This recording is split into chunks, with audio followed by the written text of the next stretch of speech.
अशातच गावात कोणीतरी बातमी आणली. शेडबाळ्यानं मारवाड्यात मीटिंग घेऊन बेंद्रा दिवशी दंगा घालायचा असं ठरवलंय. ही बातमी आल्या आल्या भरमू नानाचं चित्त उडालं. त्याची तळपायाची आग मस्तकाला गेली. पण मनावर ताबा ठेवणं गरजेचं होतं. जाणत्या माणसांबरोबर सल्लामसलत करणं गरजेचं होतं आणि म्हणून त्यानं बडू चेअरमन दगडू देसाई, सरपंच गणू पाटील, आबा पाटील, जानबा मास्तर, गजा मुळीक, डंग्या मारुती, किसना शिंदे यांना गोळा घालून अक्काबा राणेच्या वाड्यावर बैठक बसवली. तर अक्काबा राणेनं एका गोष्टीत कंडका पाडला.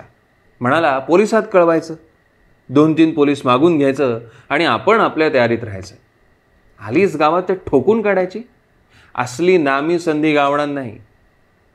अक्काबा म्हाताऱ्याचा एवढा शब्द गजा मुळकाला आणि बंडू चेअरमनला पुरेसा होता. त्याने गावातल्या 50-60 पोरांना तयार ठेवलं.